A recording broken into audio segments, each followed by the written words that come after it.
A big thanks to Brabura by Herstone Outdoor for sponsoring this episode. I'm gonna sear this steak inside out and I'm gonna show you exactly why and how. This is the side of a cow. In other words, the flank steak. So it's the part that sits right here. In the Netherlands we call it buffet. I think that's more of a French word, isn't it?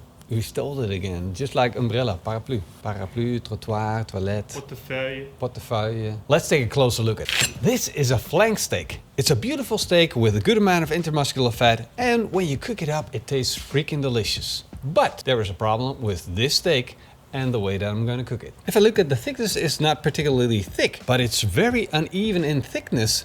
So to get everything cooked to perfection and to get as much flavor on it, I have to perform a trick. I'm first going to make a stuffing for this steak. It all starts with a good amount of cream cheese. To that I'm going to add some Dutch shredded cheese called Gouda. And personally I think that's the best cheese in the world. I'm going to brighten it up with a little bit of chives, followed by a clove of garlic, some salt, some pepper, and then I'm gonna mix it up until I have one big block of goodness. Let's give that a try.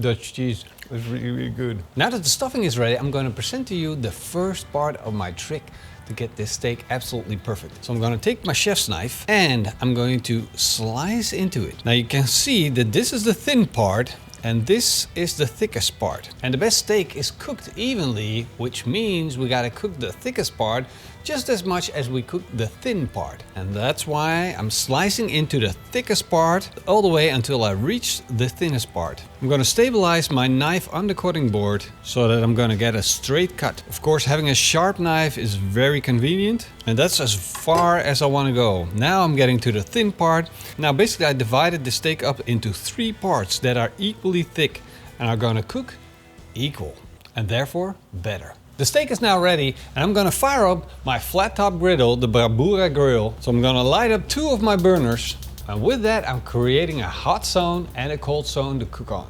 My plancha, aka flat top griddle, is now screaming hot. I got a little bit of blue smoke coming off, which means we're no longer able to use butter on it because the butter will burn and it will taste, well, not that great. Therefore, I'm gonna use some oil, and this oil is a high smoke point oil. I'm only gonna need a little bit of it, and that's not gonna smoke up. It's not gonna burn, and therefore, it's gonna still taste amazing when I put this steak on. And I'm only going to cook the inside of the steak. This is going to make it an even cooked steak, and it's going to give a beautiful Maillard effect, which means flavor. I just want to give this steak a little bit of time to warm up, to build up that beautiful crust. I'm just going to press it a little bit with my spatula, and therefore I'm going to have most of the surface of that steak touch the grill and build up a crust. As you can see right there, a little bit of that crust is building up on the flat top griddle, and that's why you use a spatula. You push it down, you scrape it underneath, and that way the crust will stick to the meat and not to the flat top grill. And the reason that we're using oil is to just give it that little bit of frying agent. A little bit of extra oil underneath the steak is going to make it work its magic. Once I can see the browning on the outside, I'm going to take it off because I got flavor and I got color. Turn it around, put it on the plate, and look at that.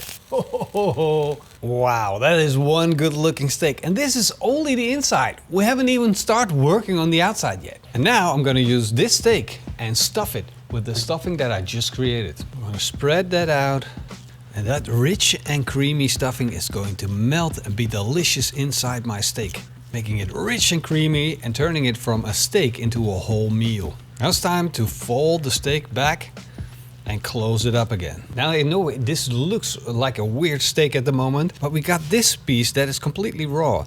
And this is just as thick as the raw outside without the stuffing. The whole idea behind that is that all of the steak that now still needs to be cooked is evenly thick and therefore cooked in the same speed. So back to the plancha with a little bit of oil over that hot plate, and on goes the steak. And I'm just going to let that steak sit here. In the meantime, I'm going to use the other side of that steak, which is a little bit colder, to make some side dishes. And because it's colder, I can use a little bit of butter, which is going to be more flavorful, but still won't burn because of the colder temperature on this side. In the meantime, I chopped up 2 red onions, which now get a chance to turn soft on the griddle. And in between the steak and the onions, I'm going to put the bacon. That's gonna need a little bit more heat. Let's check on that steak, see how it's doing. Oh, we got a beautiful artifact, so that means it's time to flip. There we go, look at that. That looks so good.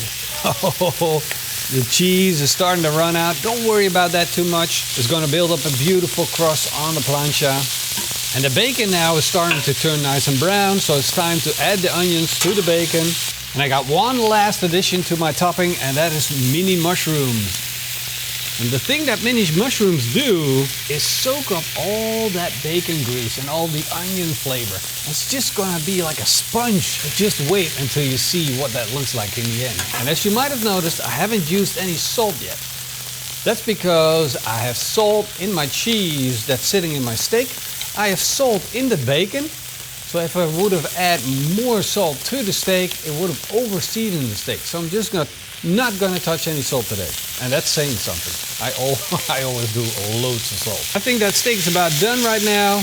Time to take it off. It's time to plate up. A beautiful plate will make all the difference. The steak goes on. You think this bad boy is about done, but I got one last trick up my sleeve. I'm gonna be cooking my mushrooms even further under this lid, and at the same time, I'm gonna use some beer. Cheers. This is a dark ale.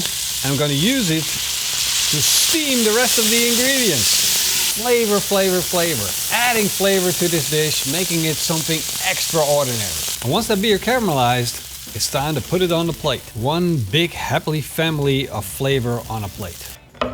Oh. I know what you're thinking. I need that. Yes, you do. Make it. Try it yourself. Let's take a slice out of this. Oh. Take a look at that.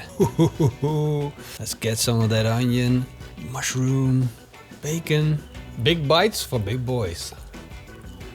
Wil je een stukje?